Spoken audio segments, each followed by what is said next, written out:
Hoy vamos a hablar del texto que quedaba por ver, el titulado Enseñanza y aprendizaje del tiempo, reflexiones didácticas generales. Hay un punto de arranque de este texto que es básico. Al principio, ¿no?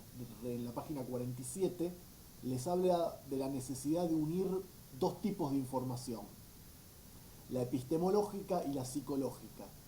Es decir, por un lado lo que tiene que ver con el conocimiento propiamente dicho, y por el otro lado por la manera de apropiárselo por parte de los chicos. Dicho de otra manera, por la evolución en la adquisición de las categorías de espacio y tiempo por parte de los niños. Debe haber una adecuación entre lo que se está enseñando y las etapas evolutivas de la inteligencia infantil. Ustedes no pueden comenzar en preescolar a enseñarles a los chicos categorías complejas de la historia, por ejemplo, sino que tienen que ser los contenidos a desarrollar apropiados al nivel de desarrollo de la inteligencia infantil y al nivel educativo en el que se encuentran los niños. Esto es una cuestión básica a tener en cuenta y no olvidar nunca. Por otra parte, les habla de dos tipos de tiempo, el cronológico y el histórico, necesariamente ligados entre sí. El tiempo cronológico tiene que ver con las unidades de medida en relación al tiempo, la construcción o la concepción gradual de los segundos, minutos, horas, días, semanas, meses, años, la sucesión cíclica de las estaciones, es decir, las diferentes maneras de poder medir el tiempo, de poder preverlo, de poder estructurarlo, de poder ordenarlo, enmarcar los acontecimientos por fechas, la sucesión de los mismos. Tiene que ver con cuestiones más bien cuantitativas antes que cualitativas. En cambio, el tiempo histórico, que se enmarca necesariamente en un tiempo cronológico, es decir, las cosas pasan a lo largo de una determinada línea cronológica, a lo largo de un tiempo que está medido, que está determinado, que está fechado, pero el tiempo histórico es más que el tiempo cronológico. No es simplemente una sucesión de acontecimientos verificables o enmarcados en una sucesión cronológica, en una línea del tiempo, donde cada fecha pasa una cosa y uno va memorizando. Hay mucha gente, en realidad la mayoría de la gente piensa que de eso se trata la historia, de memorizar fechas y acontecimientos y ordenarlos a lo largo de una línea temporal. Esto en realidad es solo un aspecto del tiempo histórico. El tiempo cronológico es el marco en el cual se construye, se coloca, se ordena el tiempo histórico. Pero el tiempo histórico tiene que ver con una lógica de los procesos, una comprensión de los mismos, una periodización, pero de acuerdo, como ya hemos visto, a un sentido de los procesos. Entonces dividimos el tiempo cronológicamente, pero a cada una de esas épocas, eras o periodos le otorgamos un nombre y una significación que dé cuenta no solo del número de años y la sucesión de fechas, sino de las cosas, los procesos que van sucediendo. Para arribar a esa etapa, que es ambiciosa, digamos, demasiado ambiciosa para un niño de 5 años, de 4 años, lo que tenemos que hacer es ir preparando el terreno. Y es lo que ustedes van a hacer en el nivel inicial. Están sentando las bases de lo que sucederá después. El tiempo cronológico, a su vez, tiene distintas expresiones. Ustedes van a verificarlo no solo en lo que hace estrictamente a la historia, sino también en el lenguaje, de los tiempos verbales, el aprendizaje de los tiempos verbales. O sea, cuando uno habla, cuando uno siendo muy niño va adquiriendo y complejizando el lenguaje, en determinado momento puede referirse al tiempo en sus tres acepciones, tanto al presente, obviamente, como al pasado y al futuro. Y esto lo va diciendo de diferentes maneras a través de las diferentes conjugaciones de los verbos. Entonces ahí tienen un trabajo interdisciplinario a la hora de construir las categorías temporales y el tiempo histórico y cronológico, un trabajo interdisciplinario con el área de lengua. En el nivel inicial ustedes trabajan de manera conjunta las diferentes áreas, las pueden distinguir conceptualmente, pero todas ellas coadyuvan a lo mismo. Si los niños aprenden las cosas en una globalidad, donde intervienen la historia, la geografía, la lengua, la matemática, es decir, ciencias sociales y ciencias naturales, todas juntas, podríamos decir.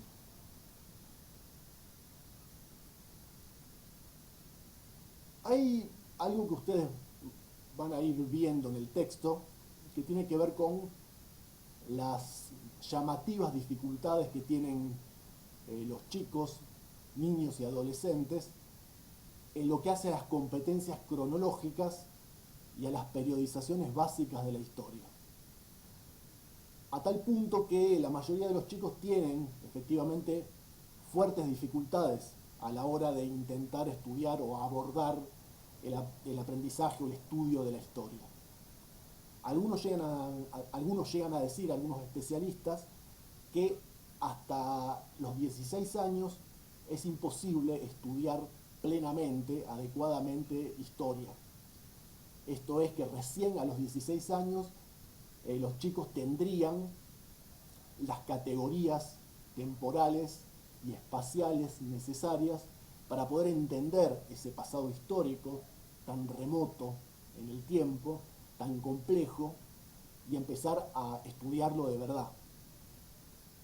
Bueno, esto ya veremos que es un tanto exagerado, digamos que la concepción piagetiana clásica apunta en esta dirección, digamos, señala algo que es más o menos eso, esta imposibilidad hasta los 16 años de estudiar de verdad la historia porque los chicos no tendrían el desarrollo intelectual necesario para entender plenamente el tiempo histórico. Otros autores, como veremos, sostienen lo contrario, que ya desde la más tierna infancia, desde los 4 o 5 años, es posible estudiar el tiempo, empezar a estudiar el tiempo histórico, y que no se trataría de una falta de categorías intelectuales o temporales, sino más bien que estas categorías hay que ir complejizándolas, hay que ir utilizándolas y ejercitándolas sistemáticamente. En verdad hay dos consideraciones didácticas que explicarían, al menos parcialmente, este fracaso de los docentes a la hora de enseñar historia. Por un lado, la discontinuidad conceptual y por el otro, la falta de una recurrencia procedimental. Ambas tienen que ver más o menos con lo mismo. La discontinuidad conceptual y la falta de recurrencia procedimental, lo que quiere decir, digamos en términos más sencillos, es esa falta de sistematicidad a la hora de enseñar historia y geografía.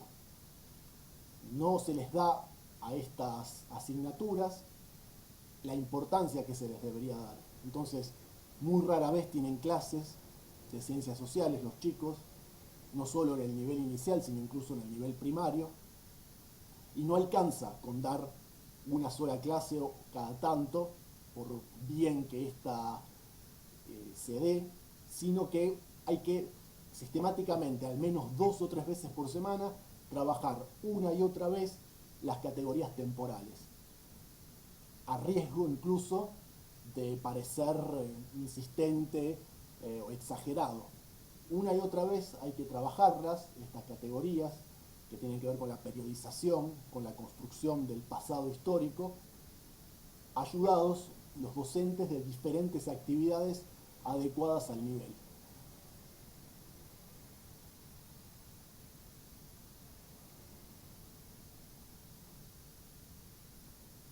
Entonces las actividades tienen que estar o ser trabajadas de manera constante, no intermitente. Esto es lo que quiere decir, o quieren decir los autores cuando hablan de una falta de recurrencia procedimental y una escasez de actividades al respecto. Hay, por otra parte, tres grandes líneas teóricas seleccionadas y resumidas en el texto que ustedes están leyendo acerca de la manera de aprender el tiempo. Por un lado está la clásica, que arranca con Piaget.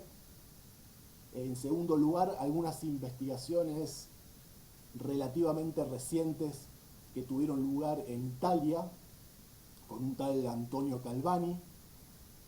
Y en tercer término, con algunas propuestas complementarias de Egan, que es otro especialista. Los piagetianos por un lado y los anti-piagetianos por el otro. Esto de lo que voy a hablar ahora, muy probablemente les resulte familiar y ya lo hayan visto en otros espacios curriculares, sobre todo en lo que respecta a Piaget.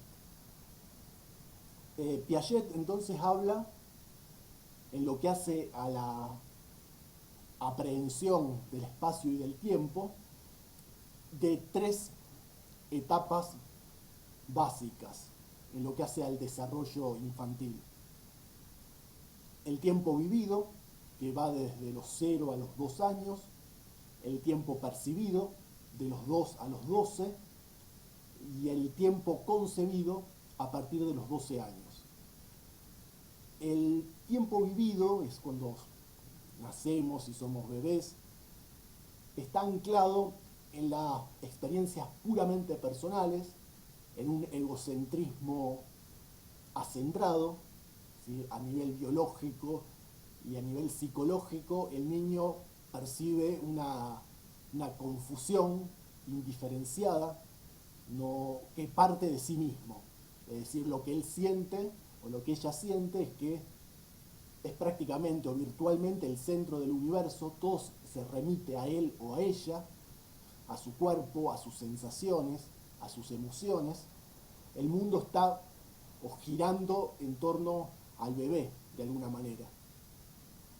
Tiene que ver también, o tienen que ver los ritmos biológicos en lo que hace a la construcción de las categorías del espacio y del tiempo. Es la percepción de los latidos de su corazón, de los ritmos o los horarios de las comidas, los momentos en que hacen sus necesidades, el momento de dormir, el momento de despertarse. Todas estas actividades biológicas, personales, van marcando para el niño el paso del tiempo, digamos, las primeras nociones acerca del paso del tiempo. Esta sucesión en ritmos, estas repeticiones, van otorgándole de alguna manera los primeros rudimentos, las primeras experiencias en relación al espacio y al tiempo. Todo lo que él toca, lo que él palpa, me refiero al bebé, también le permite explorar el espacio, explorar el tiempo e ir construyéndolo a partir de sí mismo. Por eso la noción básica que ustedes no tienen que olvidar es la del egocentrismo infantil. Una de las tareas, quizás la tarea primordial de la enseñanza, consiste justamente en tratar de superar ese egocentrismo infantil e ir permitiéndole al niño, a través de las actividades didácticas, comprender o hacerle comprender que él o ella no es el centro del universo, poder distinguir otros elementos, otros personajes fuera de sí mismos, e ir ampliando el campo de acción fuera de sí mismo y en relación al mundo.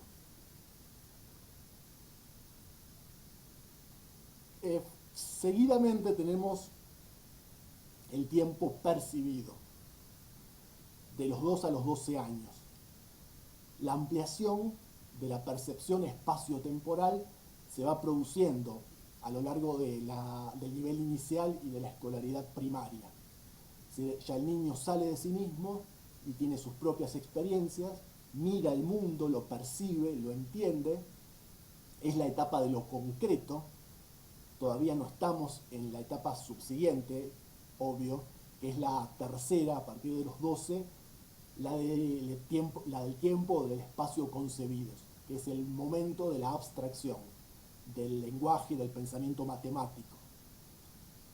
La segunda etapa, la del tiempo percibido, tiene que ver con lo concreto. Si el niño no puede aprender sino a través de experiencias o percepciones de cosas concretas. Si aprende los números, ustedes lo habrán visto en matemática, no obtiene la noción de lo que es el número 1, el 2 y el 3 abstractamente considerada, sino que va construyendo la noción de número a partir de elementos concretos. Necesita objetos, necesita elementos palpables para poder ir contando. Mientras que la última de las etapas, a partir de los 12 años, es la más avanzada, a la que lamentablemente no todas las personas llegan, digamos, porque el nivel educativo, el sistema educativo no es lo suficientemente eficaz muchas veces para permitir ese salto de calidad que implica el pasaje de lo percibido a lo concebido. Es decir, la posibilidad de arribar a un pensamiento abstracto, al pensamiento matemático, al pensamiento filosófico, metafísico, que trasciende lo concreto, va mucho más allá, la posibilidad de construir como hemos visto, un pensamiento científico más desarrollado, y en lo que hace a la historia y a la geografía, llegar a la etapa de lo concebido les permite, por un lado, en lo que hace al estudio del pasado, entender el tiempo histórico, el tiempo cronológico amplio, profundo, la noción de siglo, la noción de épocas, de edades, y en lo que hace la geografía, la cartografía. Esto es la posibilidad de representar proporcionalmente grandes espacios geográficos en el papel. Bueno, ahora no es solo el papel, sino también el soporte virtual. Cuando el niño ve un mapa, en principio es un pedazo de papel o un soporte virtual, pero a posteriori, en un desarrollo más avanzado, va a comprender que ese mapa es una representación de un espacio mayor y va a ser abstracción de eso y va a poder ir mucho más allá y comprender esta posibilidad de representar espacios enormes, espacios concretos enormes, cartográficamente considerados en un mapa.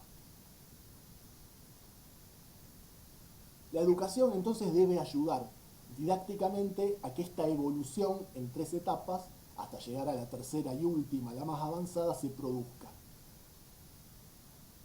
Otra cuestión a considerar, que es básica e inamovible, podríamos decir, es que el aprendizaje del tiempo es siempre indisociable del aprendizaje del espacio. Esto ustedes lo habrán percibido a lo largo de esta exposición. Yo menciono alternativamente el tiempo y el espacio, las categorías espaciotemporales, incluso que existe esa palabra.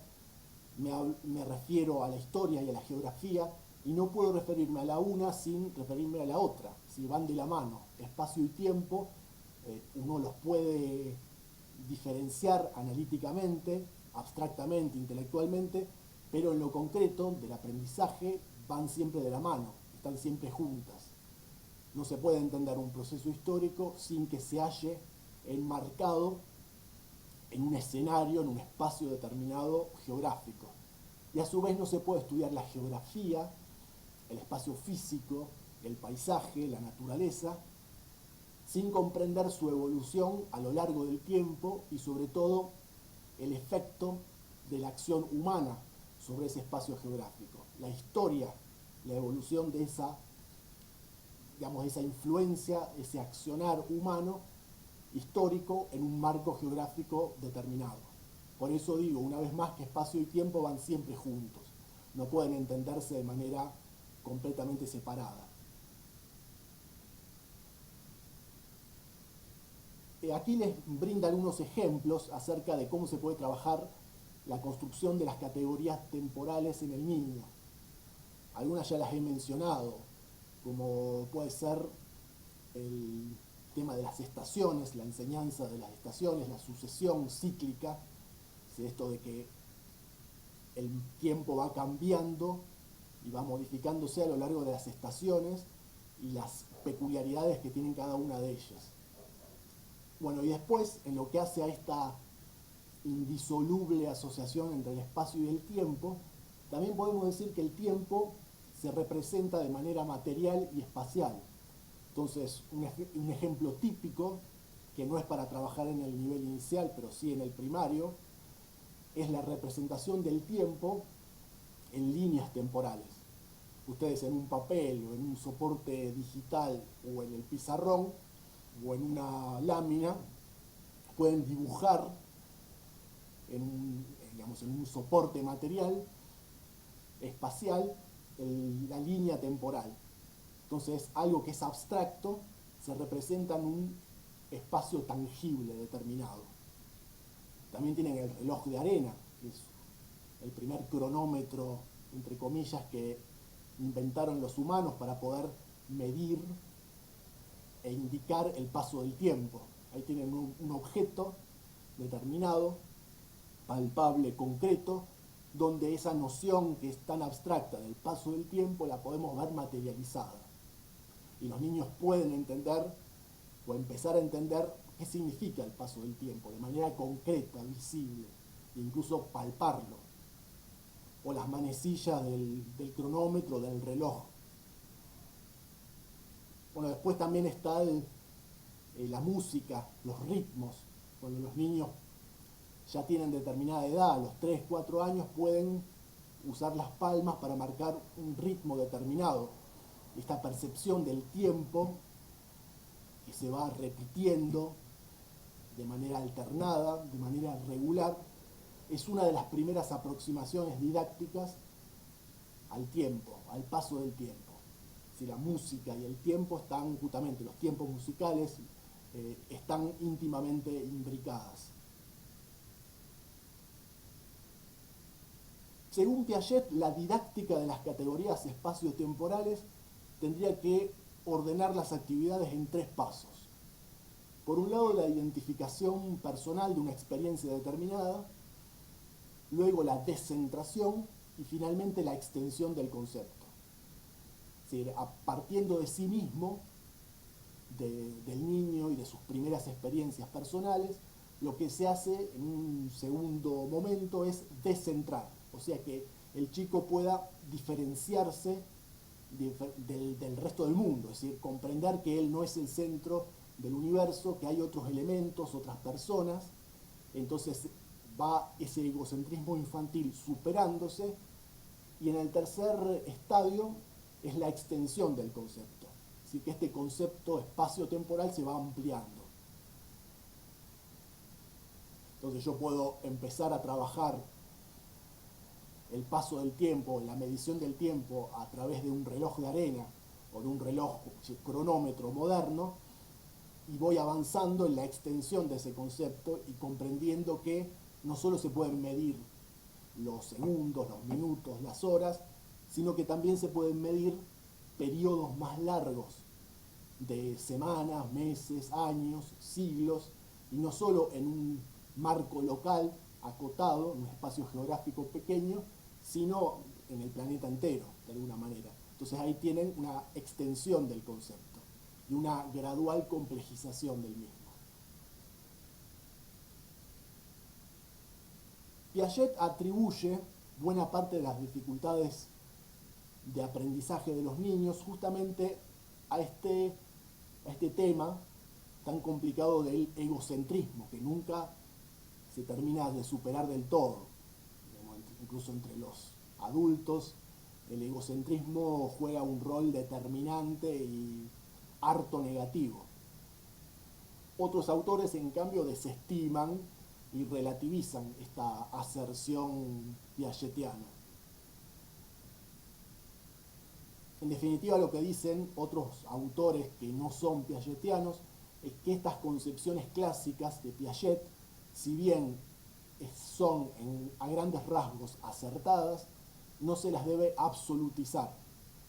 Es decir, que no hay que pensar que se trata de algo rígido perfecto, sino que hay que relativizarlo, flexibilizarlo, y se le encuentran a estas concepciones piagetianas distintos matices, según los casos, según las experiencias, y que no todo es de esa manera total, absoluta, como dice Piaget, sino que hay, digamos, bemoles, matices, y se pueden analizar o considerar otros aspectos en lo que hace a la enseñanza y el aprendizaje.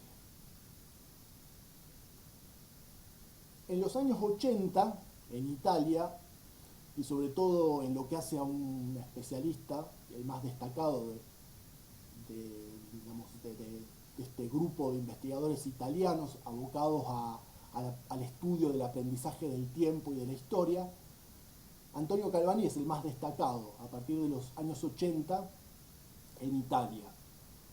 Según Calvani, algún tipo de comprensión temporal es posible en los niños de entre 3 y 6 años. Y la historia puede entenderse y comprenderse ya desde los 5 años o incluso antes. Y de esta manera está contradiciendo o está poniendo en tela de juicio lo que sostiene tan exageradamente Piaget, de que solo se puede estudiar historia a partir de los 16 años. Piaget sostiene, y en esto Calvani está en desacuerdo, que hasta los 8 años los niños no adquieren o no pueden adquirir la comprensión temporal de una narración, cualquiera sea esta, ya se trate de algo histórico más complejo o de una simple narración, un simple cuento para niños.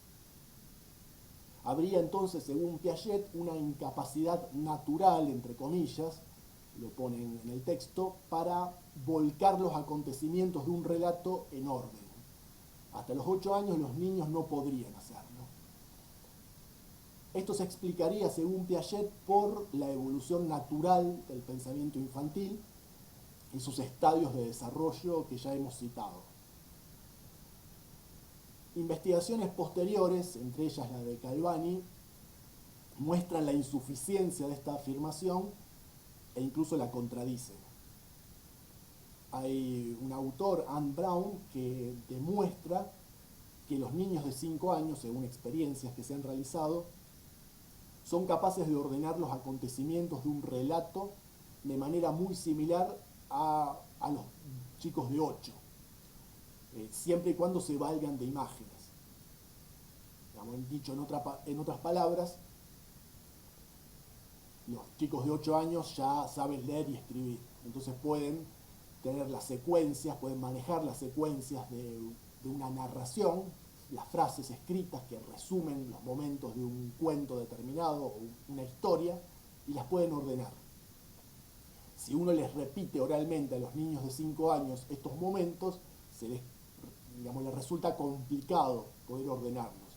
Ahora, si tienen los conceptos, la descripción de los distintos sucesos graficados en imágenes, pueden ordenar estas imágenes, estos momentos de la narración, con la misma soltura y eficacia que un niño de 8 años. Esto demostraría que no es que los chicos de 5 años no tengan la capacidad de ordenar secuencialmente, cronológicamente, los momentos de una narración, sino que necesitan de otras herramientas, sobre todo herramientas gráficas, porque todavía no han adquirido la lectoescritura. Según Calvani y otros autores, entonces, entre los 3 y los 6 años, ya existiría una suerte de racionalidad que podría explotarse para la construcción temporal e histórica.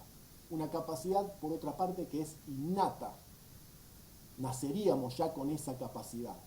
Ya nuestro cerebro vendría programado para poder entender el curso cronológico de una historia.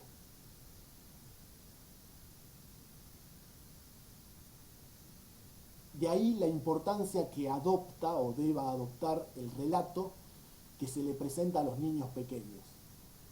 Todo relato, ustedes lo van a ver si analizan cualquier cuento infantil, desde los más clásicos a los actuales, todo relato, para que los niños lo puedan comprender y valorar, debe tener primeramente un marco espacio-temporal en el que se presenta al protagonista del cuento y al contexto en que se desarrolla la acción. Este es el primer requisito. El segundo, que haya un acontecimiento inicial que ponga en marcha el relato. Luego, una respuesta externa, emotiva del protagonista, que adopta un comportamiento concreto. Luego, una tentativa, una acción o varias acciones para conseguir un objetivo determinado. Y finalmente, un acontecimiento que señala la concreción de ese objetivo. Si ustedes analizan cualquier cuento infantil y lo comparan con estas etapas propuestas por Calvani, van a encontrar que todas las narraciones infantiles responden a este esquema, a esta sucesión. Y esto ayuda a que los niños comprendan el relato, lo valoren y se enganchen con el mismo. Por lo tanto, los niños, podemos decir, llegan a la escuela con un cierto sentido de la duración y de la historia. Un cierto sentido que, como les decía recién, es innato, ya nacen con él. Y esto, lo único que hay que hacer es desarrollarlo, incentivarlo.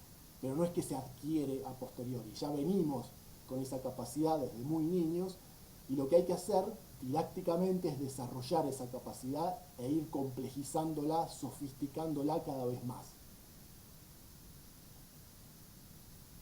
Por ejemplo, en lo que hace al tiempo familiar, esto es muy importante, ¿sí? Es factible, digamos, para los niños entender que existe un llamado tiempo familiar, que se remonta hasta 3 generaciones atrás. Ellos pueden entender su presente, que son niños que forman parte de una familia, pueden entender el tiempo de los padres, algo que sucedió antes que ellos nacieran, pueden entender que sus padres en algún momento fueron niños también, fueron a la escuela, fueron al jardín, tuvieron actividades iguales o distintas, particulares de una época.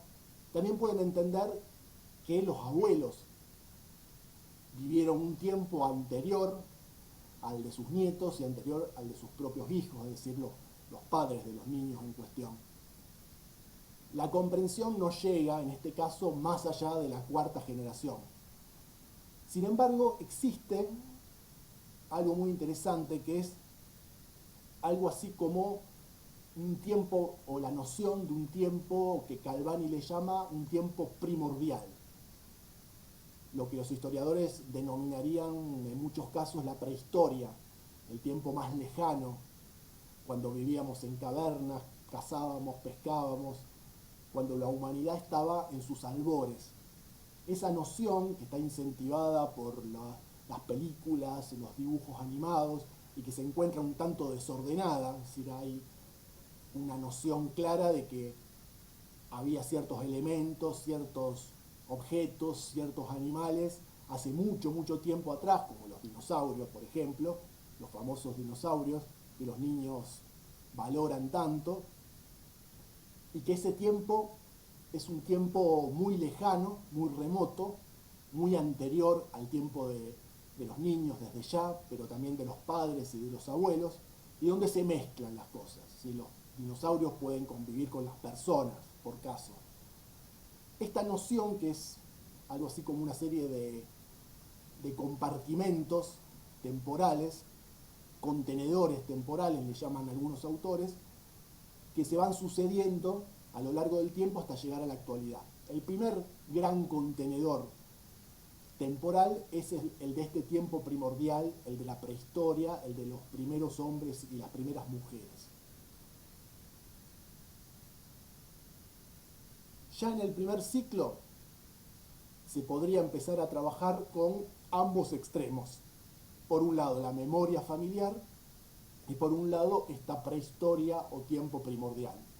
Por un lado, el tiempo más cercano, el tiempo histórico más cercano, y por el otro lado, como complemento, el tiempo más alejado, más remoto.